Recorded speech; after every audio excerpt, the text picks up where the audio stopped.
Good morning. आज जिस शरीर के हिस्से की बात करने चल रहे हैं वो बॉडी का बहुत महत्वपूर्ण हिस्सा है और उससे पेपर में क्वेश्चन भी बहुत बनते हैं। ध्यान से इसको समझिएगा और इसके महत्वपूर्ण टॉपिक को अपनी कहीं कॉपी में नोट जरूर कर लीजिएगा और नोट किए तो उसको याद जरूर रखिएगा। क्वेश्चन बहुत पेपर में बनते हैं। चलिए शुरू करते हैं। ये दिख रहा है आपको, ह्यूमन स्ट्रक्चर है और ऊपर से ये जो नसें हैं दिख रहा है आपको, और यहाँ पर ये वाला हिस्सा जो दिख रहा है ये दिल है, हृदय। यही रक्त पंप करता है, ठीक है। और यहाँ से देखिए नसें नीचे आई हुई हैं और यहाँ से भी एक नसें ये आई हुई हैं फेफड़े में। हृदय का जब संरचना पढ़ेंगे तो पता चलेगा कि हृदय के पास से जो नसें फेफड़े में जाती हैं, फिर फेफड़े से जो नसें हृदय में आती हैं उनका काम क्या होता है, उनको हम आपको हृदय जब बताएंगे तब बता देंगे। अभी हम आज जिसके बारे में बात कर रहे हैं नीचे आने पर मिलेगा वो आपको। उसका नाम है किडनी। ये दिख रहा है आपको, सेम के बीच के आकार का। ये किडनी के बारे में आज हम जानकारी इकट्ठा करेंगे ना। ध्यान से देखिएगा और इसी के बारे में अब एक बात देखिएगा, यहाँ से एक नस आई हुई है और एक नस ये आई हुई है। अगर आप इसको ध्यान से देखेंगे तो इसकी जो नस आई ये भी इसमें लगी है, इसमें लगी है, और ये वाली जो नस आई है ये भी इसमें लगी है और इसमें लगी है। तो आज किडनी के बारे में अच्छे से अध्ययन करते हैं। किडनी का काम क्या होता है? रक्त को छानना, रक्त को साफ करना। तो इसमें और भी क्या क्या क्रियाएं होती हैं ये समझते हैं। उसके बाद जो ये रक्त छान कर पानी अलग करता है वो कहाँ गिरता है ये देखते हैं। इस चित्र में देखिए वही किडनी है, यहाँ पर वही दो नसें हैं दिख रहा है आपको, और यहाँ पर ये किडनी से एक पाइप यहाँ आई हुई है। इस पाइप को बोलते हैं मूत्र नलिका या फिर यूरेटर। पाइप को क्या बोलते हैं? यूरेटर या फिर मूत्र नलिका। ये क्या करता है? किडनी यहाँ से खून से जो गंदा जल होता है उसको छान कर निकालता है और ये आकर यहाँ गिरता है। इसको क्या बोलते हैं? मूत्राशय या फिर यूरिनरी ब्लडर। यूरिनरी ब्लडर बोलते हैं। यहाँ पर पानी और मूत्र इकट्ठा होता है और जिस रास्ते से बाहर निकलता है वो सबसे नीचे दिया गया है, मतलब इस रास्ते से बाहर निकलता है, इसे बोलते हैं यूरेथ्रा। ठीक है, इसको आप याद रखिएगा। और ये जो नसें हैं, ये जो पाइप वाली नसें हैं, इनको बोलते हैं रेनल ट्यूबल। रेनल ट्यूबल ध्यान रखना, इसको बोलते हैं। और इस किडनी में ये जो आपको यहाँ देखो छोटे छोटे चित्र दिख रहे हैं, ये इनमें पाया जाता है नेफ्रॉन। दरअसल ये लाखों की संख्या में नेफ्रॉन इन किडनियों में भरे रहते हैं और वही खून साफ करने का काम करते हैं। अगर नेफ्रॉन ना होना तो किडनी में खून साफ नहीं होगा। दूसरी बात, यहाँ किडनी के जस्ट ऊपर एक ग्रंथि पाई जाती है, इसे बोलते हैं एड्रिनल ग्रंथि। दरअसल किडनी को हिंदी में वृक्क बोलते हैं, वृक्क, या फिर उर्दू में बोलेंगे तो उर्दू में गुर्दा बोलते हैं। और वृक्क के ऊपर जो ग्रंथि मिलती है छोटी छोटी, इसको बोलते हैं अधिवृक्क। मतलब वृक्क के ऊपर अधिवृक्क, मतलब वृक्क को बोलेंगे किडनी और वृक्क के ऊपर जो अधिवृक्क है उसको बोलते हैं एड्रिनल ग्रंथि। ठीक है, एड्रिनल को अधिग्रंथि, सॉरी अधिवृक्क, और किडनी को वृक्क बोलते हैं। याद रहेगा ये। चलिए आगे चलते हैं। इस चित्र को ध्यान से देखें। ये आपको चित्र बनवाया गया होगा, नहीं जब जानते हो तब भी ध्यान से देखो। हमने बताया था दो पाइपें थी अभी, रेनल ट्यूबल वाली दो पाइपें थी, याद है ना। तो एक पाइप से ये जुड़ा था और एक इसी पाइप से ये भी जुड़ा था, दो पाइपें आई थी ना। तो ये इससे भी जुड़ता है, एक इससे भी जुड़ता है। एक किडनी के अंदर ऐसी संरचनाएं पाई जाती हैं और इसके अंदर नेफ्रॉन भरे होते हैं। लाखों की संख्या में नेफ्रॉन होते हैं।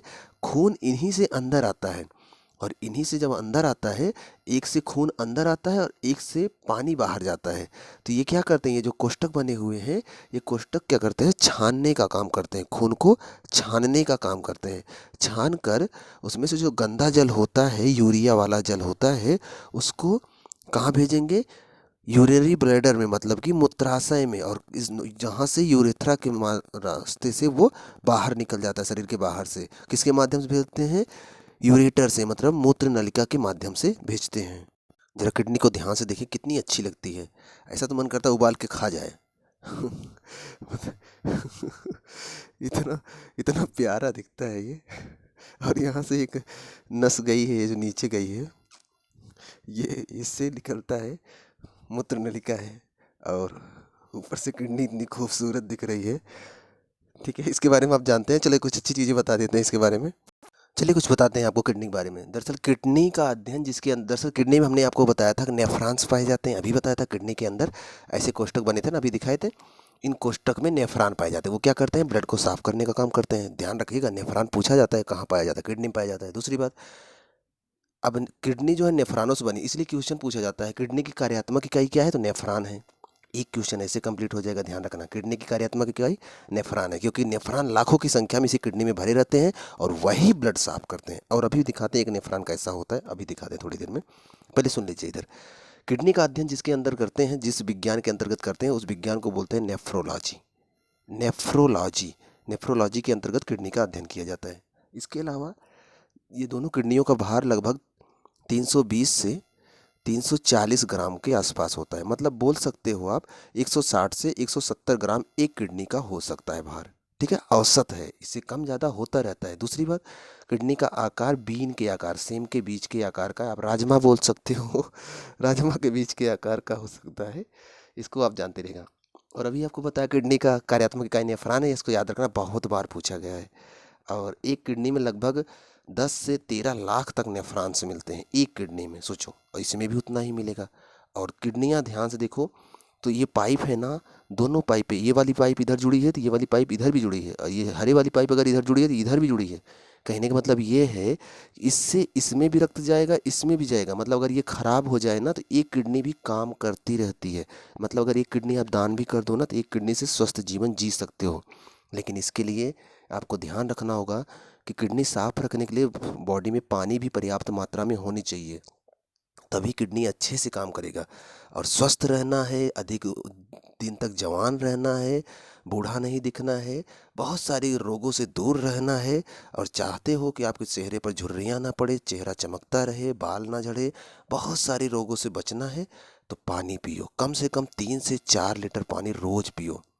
अगर इतना पी रहे हैं ना तो किडनी खूब अच्छे से साफ़ हो जाएगी। गाड़ी साफ़ करते हो देखते हो कितना साफ़ पानी लेकर, कितना भी गंदा लगा हो गाड़ी में, जब आप गाड़ी मोटर साफ़ करते हो, कितनी भी गंदगी लगी हो, आप साफ़ पानी लेकर साफ़ कर लेते हो। जितना ज़्यादा पानी डालते हो उतना ज़्यादा चमकती है गाड़ी ना।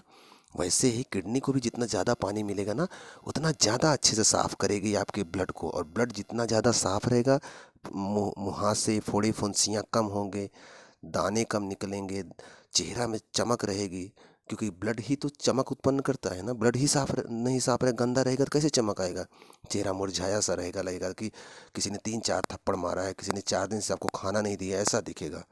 और अगर पानी खूब पी रहे हैं और किडनी एकदम साफ किए रहती है ना, तो आप 1 हफ्ते भी ना खाओ, पता नहीं चलने वाला है। ठीक है, चलिए आगे कुछ और समझ लेते हैं। ये जो मूत्र होता है, किडनी जो मूत्र बनाता है ना, उसमें विटामिन सी पाया जाता है। कभी कभी ये क्वेश्चन कई बार पेपर में आया है कि मूत्र में कौन सा विटामिन मिलता है, तो विटामिन सी मिलता है, ध्यान रखिएगा।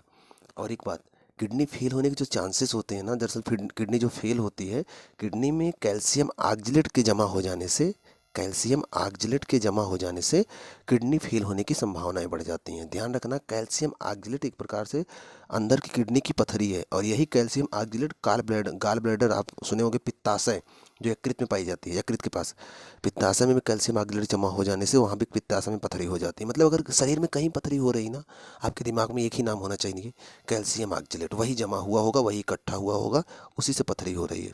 ठीक है, याद रखना इसको, बहुत इंपॉर्टेंट है। और किडनी और कैल्शियम ऑक्जेलेट जमा होने से दर्द होता है, ध्यान रखिएगा। और किडनी फेल होने की जो संभावना होती है, क्यों होती है, कोई आदमी fast food, Chinese, pizza, burger, Chinese का मतलब क्या बोलते हैं, चाउमीन, सॉरी, चाउमीन खाए होंगे आप, चाउमीन, पिज्ज़ा, बर्गर, ये खाने से, या फिर कम पानी पी रहे हो आप, अभी बताए पानी पीना बहुत ज़रूरी है, व्यायाम नहीं कर रहे हो ना, तो किडनी फेल होने की संभावनाएं बढ़ जाती हैं। एक बात, किडनी जो खून साफ करती है ना, उसको बोलते हैं डायलिसिस। किडनी का जो खून, किडनी क्या करता है, खून साफ करता है। किडनी जो खून साफ करती है उसे डायलिसिस बोलते हैं। मतलब आपके बॉडी में हमेशा डायलिसिस होता रहता है। पहली बात, अगर आप कृत्रिम रूप से डायलिसिस करा रहे हो, मतलब मान लो किडनी किसी की खराब हो गई है, तो वो बाहर कराएगा मशीन के द्वारा। अभी मैं एक वीडियो दिखाता हूँ उसमें कैसे मशीन किडनी वाला काम करता है। अगर वो मशीन के द्वारा किडनी साफ करवाता है ना, मतलब खून साफ करवाता है ना, तो उस क्रिया को हीमोडायलिसिस बोलते हैं। ध्यान रखना, किडनी अंदर काम करे उसे डायलिसिस बोलेंगे। हीमोग्लोबिन ही तो है ना वो रक्त में। और अगर कोई मशीन से ये काम करवा रहे तो उसे बोलेंगे हीमोडायलिसिस। ठीक है, और जिस यंत्र से किडनी साफ किया जाता है उसे बोलते हैं हीमोडायलाइजर। क्या बोलते हैं, हीमोडायलाइजर। अच्छा, मैं आपको हीमोडायलाइजर दिखाता हूँ। ये देखिए, एक नस, एक पाइप लगी, इस पाइप से देखो हीमोडायलाइजर में खून गया, यहाँ गया, उसके बाद अंदर जाएगा, वहाँ साफ होगा, साफ होगा। ये देखो यहाँ ये साफ हो रहा है। साफ होने के बाद दूसरी पाइप से, ये देखिए, अंदर जाएगा, दूसरी पाइप से ये खून साफ होकर देखो ये वापस नस में आ गया। तो यही काम करता है हीमोडायलाइजर। आशा करते हैं कि उस यंत्र को देखकर कुछ तो समझ में आया होगा कि हीमोडायलाइजर कैसे काम करता है। ठीक है, और कुछ चीज़ें बता दे रहा हूँ, ध्यान देना। हड्डियों के जोड़ पर साइनोवियल नामक एक द्रव होता है। जहाँ जहाँ आपकी हड्डियाँ जुड़ी हुई हैं ना, साइनोवियल नामक एक द्रव होता है। वो द्रव क्या करता है, हड्डियों को मेंटेन बनाए रखता है, दर्द नहीं होने देता। लेकिन जब वो सूख जाता है ना, तो वहाँ यूरिक एसिड जमा हो जाता है, जिससे गठिया रोग हो जाता है। जानते हो ना, शरीर में गठिया रोग हो ही जाता है। और इसके अलावा ये जो किडनी जो खून साफ करता है ना, उसका रंग पीले रंग का होता है। किसकी वजह से होता है? यूरोक्रोम की वजह से। मूत्र का पीला रंग किसकी वजह से होता है? यूरोक्रोम। इसको याद रखना, यूरोक्रोम की वजह से मूत्र का रंग यूरोक्रोम, यूरोक्रोम की वजह से मूत्र का रंग पीला होता है। बहुत इंपॉर्टेंट चीज़ है, याद रखना। उसके अलावा जो यूरिन में, मतलब मूत्र को यूरिन बोलते हैं, यूरिन में जो गंध आती है ना, बदबू आती है ना, वो अमोनिया यूरिया के कारण होता है। मतलब मुख्यतः अमोनिया के कारण होता है। कभी भी आप मूत्राशय के आसपास से गुजरते हो ना, तो बहुत बदबू आती है। वो जो बदबू है ना, वो कुछ और नहीं, अमोनिया गैस है। ठीक है, हमारे बॉडी में अमोनिया बनता है। ठीक है, ध्यान से समझिएगा, बॉडी में अमोनिया हमारे बनता है। बहुत जहरीला है, शरीर में अंदर रहेगा, प्रॉब्लम करेगा, नुकसान करेगा, मौत भी हो सकती है। तो जो हमारे बॉडी में यकृत होता है, यकृत के बारे में भी बताया नहीं है आपको, बॉडी में मिलता है यकृत, दाहिनी तरफ मिलता है। यकृत क्या करता है, अमोनिया को यूरिया में बदल दे। ये यकृत का चित्र है जो बना है अभी, ये यूरिया में बदल देगा। फिर यह यूरिया भेज देगा कहाँ? किडनी के पास। यकृत भेज देगा, ये जो किडनी है, किडनी के पास भेज देगा। फिर किडनी क्या करेगा, उस यूरिया को छान कर भेज देगा मूत्राशय में। ठीक है, यूरिन ब्लैडर में, वहाँ पर इकट्ठा रहेगा। वहाँ से यूरेथ्रा के माध्यम से जब आप मूत्र त्यागते हो, तो वह बाहर आता है। थोड़ी देर बाद वह अमोन यूरिया फिर से अमोनिया में कन्वर्ट हो जाता है और बदबू उत्पन्न करता है। यही कारण है तुरंत टॉयलेट करने पे बदबू नहीं आती, आधे 1 घंटे बाद बदबू आती है, क्योंकि बाद में वो फिर से अमोनिया में कन्वर्ट हो जाता है। ठीक है, याद रहेगा ये। कौन बनाता है अमोनिया को यूरिया में? यकृत बनाता है, याद रखना, बहुत इंपॉर्टेंट है वो। इसके अलावा अगर अगर आपसे पूछा जाए कि प्रतिदिन एक स्वस्थ व्यक्ति कितना यूरिन बाहर निकालता है, कितना मूत्र त्याग करता है, तो मान के लो लगभग 1.5 लीटर मूत्र, इतना मूत्र त्याग करता है। इतना मूत्र जो त्याग करता है रोज, समझ लो वो एक स्वस्थ आदमी का जीवन जीता है। ठीक है, अगर इससे कम कोई त्याग रहा है तो समझ लेना शरीर में प्रॉब्लम है। इसके अलावा यूरिन का जो पीएच मान होता है वो 5 से 6, औसतन 6 ही होता है, कभी कभी घट के 5 हो जाता है। तो 5 से 6 होता है, तो कैसा होगा यूरिन? अम्लीय होगा, क्षारी तो होगा नहीं, क्योंकि 7 से ऊपर रहेगा तभी क्षारी होगा। पीएच मान अगर 7 है तो कुछ नहीं है, 7 के ऊपर क्षारी है, 7 से नीचे अम्लीय है। तो 5 से 6, अक्सर 6 ही होता है, तो ये अम्लीय है। इसके अलावा कुछ फैक्ट और हैं, वो भी, उसको भी जान लो। मूत्राशय में जहाँ खून कर रहे सॉरी, जहाँ पर मूत्र इकट्ठा होता है, अभी दिखाए थे आपको, जहाँ पर मूत्र इकट्ठा होता है मूत्राशय में, वहाँ पर एक बार में आधा लीटर से 1 लीटर तक मूत्र स्टोर हो सकता है। मतलब बहुत ज़्यादा कोई स्टोर करे हिम्मत बना के, तो 1 लीटर तक मूत्र स्टोर कर सकता है। ध्यान रखना इस बात को। और बता दिया आपको, मूत्र का में गंध अमोनिया के कारण होता है, जो पीला रंग है यूरोक्रोम के कारण होता है, ये सब बता दिए हैं। और जानते हैं, जब कभी हम मेहनत बहुत ज़्यादा करते हैं ना, बहुत मेहनत करते हैं, तो शरीर में यूरोक्रोम खूब बनता है। और खूब बनता है ना, तो मेहनत करने के बाद अक्सर टॉयलेट पीला, यूरिन पीला हो जाता है, क्योंकि हीमोग्लोबिन टूटता है और यूरोक्रोम बहुत ज़्यादा बनने लगता है। ठीक है, इसको याद रखिएगा। याद है, यही चित्र बनवाए थे। दरअसल ये चित्र मैं सीधा बनवा दिया था, ऐसे, याद होगा अगर आप बनाए होगे तो। ये चित्र ऐसे था, याद है, वही चित्र है ये वाला। इसे बोलते हैं क्या? बोमन कैप्सूल, बोमन संपुट, ये लिखा गया है ना, यही क्या है? नेफ्रॉन है। नेफ्रॉन यही है ना, आप चित्र बनाए थे। इसी में आकर ब्लड साफ होता है, दिख रहा है ये ब्लड साफ होता है और वापस भी जाता है, फिर से अवशोषित करता है, पुनः अवशोषण होता है। क्योंकि पहली बार जब साफ होता है ना, ध्यान रखना है, पुनः अवशोषण की क्रिया कहाँ पाई जाती है? किडनी में। क्या करेगा, एक बार बोमन संपुट जब खून को साफ करेगा ना, जितना खून में अच्छी चीज़ें रहती हैं सब अवशोषित कर लेता है और नीचे भेज देता है। फिर ये बुलाता है बोमन संपुट, कहाँ अच्छी चीज़ें कहाँ भेज रहे हो भाई, वापस करो वापस करो। तब क्या करेगा, ये इस नली से, ये जो ब्लैक कलर की गई है, ये भूरे कलर की, इससे वापस बुला लेगा और फिर से अवशोषित करेगा। जो अच्छी चीज़ें होंगी उन्हें सोख लेगा और ब्लड में फिर से वापस मिला देगा, नहीं तो मूत्र के रास्ते सब बाहर निकल जाता है। ठीक है, तो पुनः अवशोषण की क्रिया किडनी में होती है, जिसकी वजह से अच्छी चीज़ों को फिर से अवशोषित किया जाता है। कभी कभी पूछा जाता है, ध्यान रखना, कहाँ होता है? नेफ्रॉन में। नेफ्रॉन कहाँ है? किडनी में। तो कहाँ होगा? मुख्यतः किडनी में होगा, याद रहेगा ये। एक बात बताना तो भूल ही गए, ये जो किडनी है जहाँ पर मूत्र स्टोर करवाती है, नीचे जहाँ बना यूरेथ्रा, अभी बताए थे थोड़ी देर पहले, आपको दिखाए थे ना। अच्छा, दिखा देते फिर से आपको। ये देखिए, ये यूरिन ब्लैडर है और नीचे वाला पार्ट ये जो है, ये इसे बोलते हैं यूरेथ्रा। यहीं से मूत्र बाहर निकलता है, ठीक है। यूरेथ्रा मेल में भी मिलता है, फीमेल में भी मिलता है।